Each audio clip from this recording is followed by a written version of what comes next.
Nous sommes des étudiants de 3e année de bachelier en sciences géographiques. Nous avons décidé de réaliser cette vidéo suite au constat que l'Europe vit actuellement une crise migratoire sans précédent. Pour cela, nous avons mené une étude afin de proposer des solutions pour améliorer la politique migratoire européenne.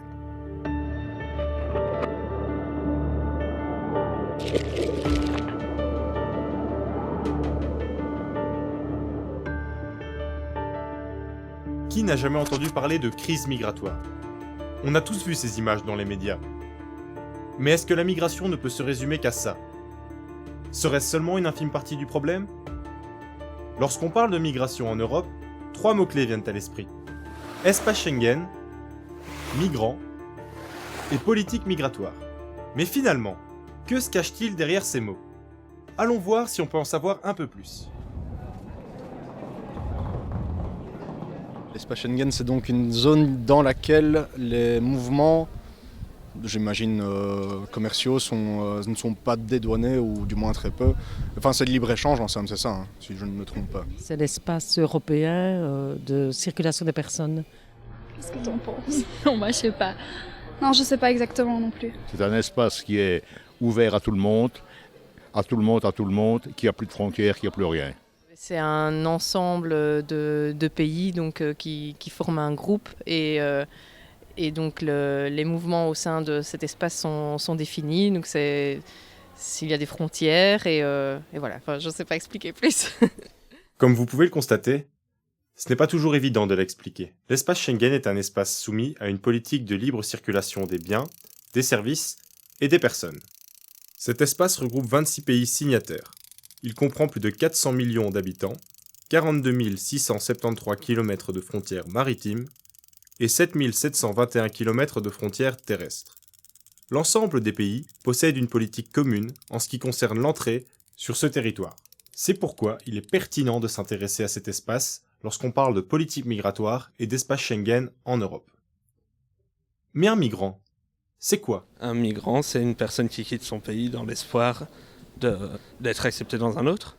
C'est quelqu'un qui quitte son pays pour aller dans un autre suite à des événements survenus dans son pays. C'est défini comme une personne qui, pour toutes sortes de raisons, ça peut être économique, ça peut être politique, ça peut être religieux, ça peut être climatique, a quitté son pays. C'est quelqu'un qui part de son pays pour venir dans le nôtre. C'est quelqu'un qui n'a pas encore un statut quelque part. Un migrant, c'est une personne qui vit depuis plus d'1 an dans un pays dont il n'a pas la nationalité. On peut distinguer 4 profils différents. Il existe des migrants économiques, qui viennent dans l'optique de travailler. Ensuite, il y a les migrants qui viennent rejoindre des membres de leur famille, déjà établis dans le pays d'accueil. On retrouve également les migrants qui viennent poursuivre une formation dans un pays étranger. Et enfin, les migrants forcés, ceux qui sont contraints de quitter leur pays pour des raisons politiques, environnementales ou religieuses qui portent atteinte à leur intégrité. Cependant, il est difficile d'assigner une catégorie précise à un migrant. Les motivations à la migration sont souvent multiples et variées. Jetons un coup d'œil sur qui ils sont et d'où ils viennent. Nous considérons ici uniquement les migrants venant d'un pays extérieur à l'espace Schengen. On peut observer que l'âge moyen des migrants est inférieur à celui de la population de l'espace Schengen. L'âge moyen étant de 26 ans pour les migrants, alors que celui de l'espace Schengen est de 39 ans, et tend même à augmenter. L'accueil des migrants pourrait donc aider à faire face à un des plus grands problèmes de l'Europe, son vieillissement démographique. 2 tiers des migrants vivant dans l'espace Schengen proviennent de l'extérieur de celui-ci. Ils viennent de 5 zones géographiques bien distinctes. La plupart des migrants sont originaires du Proche-Orient et des pays limitrophes. Ceci s'explique par la proximité entre les pays. Ils viennent d'Afrique, fortement influencés par les liens historiques coloniaux, d'Asie du Sud-Ouest, d'Amérique et enfin d'Océanie. Pour pouvoir séjourner légalement sur le territoire de l'espace Schengen, non, il ne suffit pas d'arriver avec sa valise à Zaventem. Un visa et un permis de séjour sont indispensables. L'octroi de ceux-ci varie fortement en fonction de la raison de la migration. On remarque que la proportion de regroupements familiaux, près de 43%, est majoritaire dans les visas octroyés, est largement supérieur au nombre de réfugiés acceptés. Il s'avère que toutes ces dynamiques sont encadrées par une politique migratoire. Mais en fait, qu'est-ce qu'une politique migratoire ? Mais je dirais que c'est donc tout ce qui est la politique qui travaille sur comment gérer tous les migrants qui affluent en Europe ou bien dans d'autres pays et comment les gérer ou comment les intégrer. C'est en fait toutes les décisions qui peuvent être prises et les moyens qui peuvent être mis en fonction de ces décisions-là pour pouvoir gérer le flux de migration dans le pays d'accueil. Je suppose que c'est ce qui est décidé au niveau d'un État pour gérer le flux des migrants, leur installation, l'accueil ici en Belgique. La politique migratoire, c'est essayer de comprendre pourquoi les gens viennent ici, pourquoi on les garde, pourquoi on ne les garde pas, pourquoi on leur donne l'asile, pourquoi on ne leur donne pas l'asile. Une politique migratoire est un texte de loi qui regroupe les principes généraux par lesquels un gouvernement est guidé dans sa gestion de la migration. La politique migratoire agit sur 4 pôles principaux. L'entrée dans l'espace Schengen, la répartition des migrants, l'intégration de ceux-ci, et un devoir moral vis-à-vis de la migration. Pour ce qui est des entrées dans l'espace Schengen, il faut distinguer les entrées légales et non légales. Sans un visa, le migrant n'a pas d'autre choix que de migrer illégalement. Celui-ci emprunte donc différentes routes selon son pays d'origine. À l'est, par le continent, ou au sud, par la Méditerranée. Ces principales routes clandestines sont à l'origine de l'organisme Frontex. Frontex est une institution qui a pour but de surveiller les frontières de l'Europe et de limiter l'afflux des clandestins. Elle forme des gardes-frontières et développe la coopération entre les États. Les différentes opérations que Frontex mène, que ce soit en mer ou sur terre, sont financées directement par l'Union européenne. L'agence a disposé en 2015 d'un budget jamais atteint, 115 millions d'euros. Après leur entrée sur le territoire de l'espace Schengen, les migrants, légaux et illégaux, doivent être répartis dans les différents pays. Les migrants légaux entreprennent les démarches administratives nécessaires pour aller dans le pays de leur choix. Le système de répartition obligatoire entre les pays membres ne s'applique donc qu'aux réfugiés. Pour ce faire, plusieurs traités ont été signés pour gérer le flux de réfugiés entre les pays. La Convention de Dublin, de 1990, suggère que les migrants doivent demander l'asile dans le pays par lequel il est entré. Le traité de Lisbonne, signé en 2009, permet une meilleure répartition des migrants dans l'Union, en harmonisant les décisions liées à l'immigration à tous les pays membres. Ces traités sont non contraignants, c'est-à-dire que les pays ne sont pas obligés de les respecter. En réalité, chaque pays applique ses propres règles. Si jusqu'à présent les politiques européennes n'étaient pas contraignantes, avec les événements de la crise migratoire de 2015, l'Union européenne veut marquer sa volonté d'imposer un certain nombre de réfugiés à ses pays membres. Mais une fois que les migrants ont pris place dans les différents pays, il reste encore à se poser la question de leur intégration.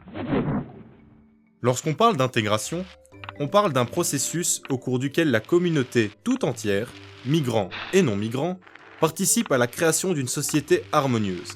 Pour arriver à cet objectif, des politiques d'intégration doivent être mises en place. Si aujourd'hui, l'Europe incite les pays à intégrer les migrants, on constate cependant que chaque pays membre applique toujours sa propre politique en matière d'intégration. Toute la société doit donc participer à l'accueil et à l'intégration des migrants, et ce dans une optique de respecter les droits fondamentaux de l'homme. En effet, tout individu, quel que soit l'endroit où il est né, doit avoir la même chance d'améliorer ses conditions de vie. C'est ce qui a été décidé à la Convention de Genève. L'Europe ne peut outrepasser l'égalité des chances.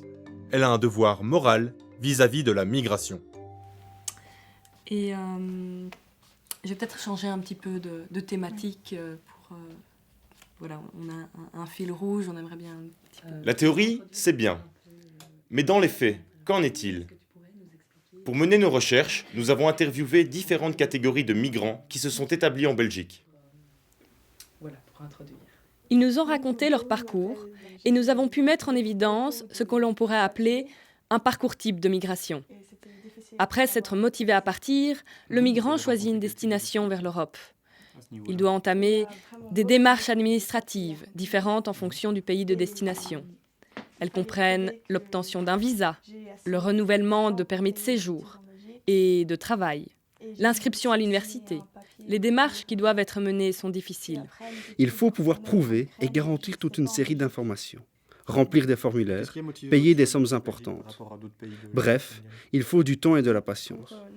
Face à ces contraintes, certains sont amenés à migrer illégalement. Pour ceux qui ont obtenu le visa, il faut alors choisir l'avion, le train, la voiture ou le bateau pour se rendre en Europe. À l'arrivée, c'est le choc culturel. Il faut comprendre le fonctionnement de cette nouvelle société. De temps en temps, des personnes de référence, une famille, une connaissance ou encore une association peuvent aider.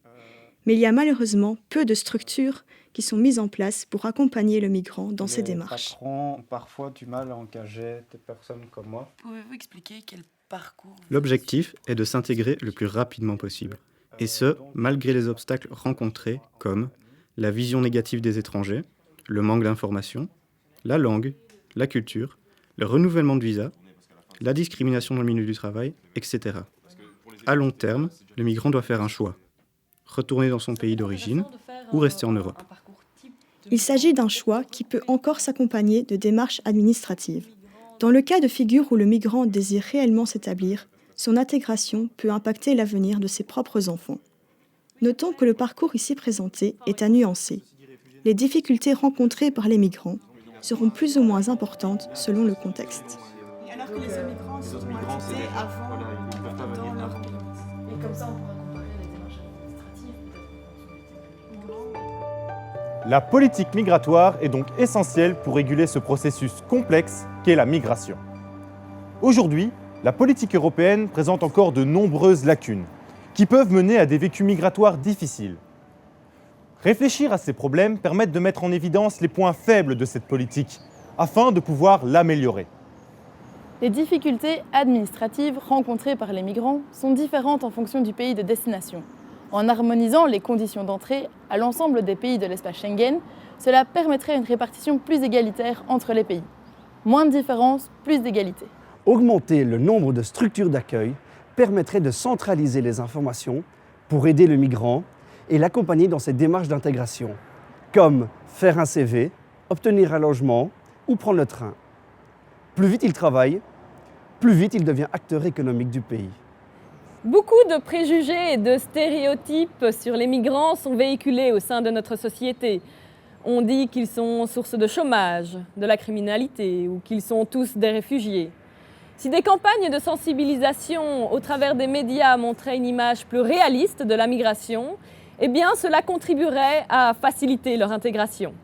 L'intégration ne peut se faire uniquement dans un sens.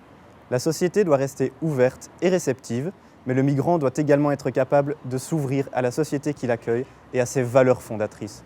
On parlera par exemple des droits de l'homme, de la démocratie, de l'égalité homme-femme et bien d'autres.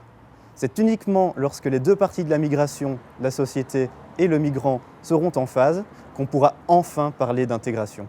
Cette liste d'améliorations n'est évidemment qu'une liste non exhaustive de solutions pour régler la question de la migration.